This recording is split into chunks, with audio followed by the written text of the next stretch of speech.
ಒಂದು ಕಾಲದಲ್ಲಿ ನಟ ದರ್ಶನ್ರನ್ನ ಭಾಯಿ ಭಾಯಿ ಅಂತ ಹೇಳ್ತಾ ಇದ್ದಂತಹ ಜಮೀರ್ ಮಗ ತಿರುಗಿ ಬಿದ್ರ. ದರ್ಶನ್ ಜೊತೆ ತುಂಬಾ ಆಪ್ತರಾಗಿದ್ದಂತಹ ಜಮೀರ್ ಮಗ ಜೈದ್ ಖಾನ್, ಜಮೀರ್ ಅಹ್ಮದ್ ಮಗ ನಟ ಜೈದ್ ಖಾನ್ ದರ್ಶನ್ ಜೊತೆ ತುಂಬಾ ಆತ್ಮೀಯರಾಗಿದ್ರು. ದರ್ಶನ್ ಜೊತೆ ತುಂಬಾ ಆಪ್ತರಾಗಿದ್ದಂತಹ ಜಮೀರ್ ಮಗ ಜೈದ್ ಖಾನ್, ಜಮೀರ್ ಅಹ್ಮದ್ ಮಗ ನಟ ಜೈದ್ ಖಾನ್ ಬನಾರಸ್ಗೆ ಸಪೋರ್ಟ್ ಮಾಡಿದ್ದ ದರ್ಶನ್. ಬನಾರಸ್ ಜೈದ್ ಖಾನ್ ರವರ ಸಿನಿಮಾ ಆಗಿತ್ತು, ಮೊದಲ ಸಿನಿಮಾ. ಸದ್ಯ ಕಲ್ಟ್ ಸಿನಿಮಾದಲ್ಲಿ ಬ್ಯುಸಿಯಾಗಿರುವಂತಹ ಜೈದ್ ಖಾನ್ ಖಾಸಗಿ ಚಾನೆಲ್ ಸಂದರ್ಶನದಲ್ಲಿ ದರ್ಶನ್ ವಿರುದ್ಧ ಮಾತನಾಡಿದ್ರ. ಹಾಗಾದ್ರೆ ಜೈದ್ ಖಾನ್ ಅನ್ನೋ ಚರ್ಚೆಗಳು ಶುರುವಾಗಿದೆ. ನಟ ದರ್ಶನ್ಗೆ ಕೋಪ ಇರೋದು ನಿಜ, ನಟ ದರ್ಶನ್ಗೆ ಕೆಟ್ಟ ಕೋಪ ಇರೋದು ನಿಜ, ಆದರೆ ಅವರು ಈ ಮಟ್ಟಕ್ಕೆ ಇಳಿತಾರೆ ಅಂದುಕೊಂಡಿರಲಿಲ್ಲ. ಜೈಲಿನಿಂದ ಬಂದ ಮೇಲೆ ನನ್ನನ್ನು ಕರೆದಿದ್ರು, ನಾನೇ ದರ್ಶನ್ ಅವರನ್ನ ಮೀಟ್ ಮಾಡಿಲ್ಲ, ಫ್ಯಾಮಿಲಿ ಜೊತೆ ಆರಾಮಾಗಿ ಇರಲಿ ಅಂತ ಸುಮ್ಮನಾದೆ. ನಾವು ದರ್ಶನ್ರನ್ನ ಈ ರೀತಿ ನೋಡ್ತೀವಿ ಅಂದುಕೊಂಡಿರಲಿಲ್ಲ. ಜಮೀರ್ ಅಹ್ಮದ್ ಖಾನ್ರ ಮಗ ಜೈದ್ ಖಾನ್ ಹೇಳೋ ಮಾತಿದು. ದರ್ಶನ್ ವಿಚಾರವಾಗಿ ಅಸಮಾಧಾನ ವ್ಯಕ್ತಪಡಿಸಿದ ಜಮೀರ್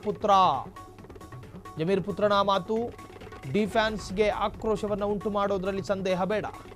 ನಟ ದರ್ಶನ್ ವಿರುದ್ಧ ಜೈದ್ ಖಾನ್ ಮಾತನಾಡಿದ್ರು. ಯಾವ ಇಂಟೆನ್ಷನಲ್ಲಿ ಮಾತನಾಡಿರ್ತಾರೋ ಅದು ಅವರವರ ವ್ಯಾಖ್ಯಾನಕ್ಕೆ ಬಿಟ್ಟಿರುವಂತಹ ವಿಚಾರ. ಜೈದ್ ಖಾನ್ ಹೇಳ್ತಾರೆ, ನಟ ದರ್ಶನ್ ಅವರಿಗೆ ಕೋಪ ಇದ್ದಿದ್ದು ನಿಜ, ಆದರೆ ಆ ಕೋಪ ಈ ಮಟ್ಟಕ್ಕೆ ತರುತ್ತೆ ಅಂತ ಗೊತ್ತಿರಲಿಲ್ಲ. ಅದರ ಅರ್ಥ, ಒಬ್ಬ ಮನುಷ್ಯನಿಗೆ ಮೊದಲ ವೈರಿಯಾಗೋದು ಆತನ ಭಾವನೆಗಳು. ಆ ಭಾವನೆಗಳು ಅತಿರೇಕಕ್ಕೆ ಹೋಗಬಾರದು. ನೀವು ಅಳುವುದನ್ನು ಕೂಡ ಒಂದು ಪ್ರಮಾಣದಲ್ಲೇ ಅಳಬೇಕು, ನೀವು ನಗೋದನ್ನು ಕೂಡ ಒಂದು ವ್ಯಾಪ್ತಿಯಲ್ಲೇ ನಗಬೇಕು. ತಟ್ಟಹಾಸದಿಂದ ದಿನವಿಡೀ ನಗ್ತಾ ಇದ್ರೆ ಎದೆ ಹಿಡ್ಕತ್ತೀರಿ. ಅಳು ಕೂಡ ಅಷ್ಟೇ ಇರಬೇಕು. ಎಲ್ಲವೂ ಅತಿಯಾದರೆ ಅಮೃತವು ವಿಷ ಅನ್ನೋ ಥರ ನಿಮ್ಮಲ್ಲಿ ಅತಿ ಹೆಚ್ಚು ಕೋಪ ಬರುತ್ತೆ ಅನ್ನುವುದಾದರೆ ಆ ಕೋಪವನ್ನು ತಣಿಸುವ ತ್ರಾಣ ನಿಮ್ಮಲ್ಲಿರಬೇಕು. ಅದು ಆರೋಗ್ಯವಂತ ಶರೀರ. ಕೋಪ ಬರುವವನೆಲ್ಲ ವೀರನಲ್ಲ, ಕೋಪ ಬಂದ್ರೇನೆ ಆತ ಶೂರನೂ ಅಲ್ಲ.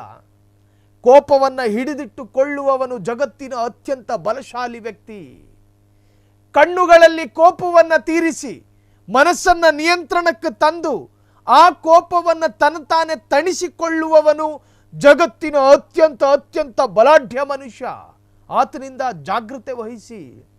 ಕೋಪ ಬಂದು ಕೂಡಲೇ ಗಂಟ್ಲು ಹರ್ಕೊಂಡು ಕಿರ್ಚಾಡೋದಲ್ಲ, ಕೋಪ ಬಂದು ಕೂಡಲೇ ಆ ಭಾವನೆಗೆ ಕೆಲಸ ಕೊಡೋದಲ್ಲ.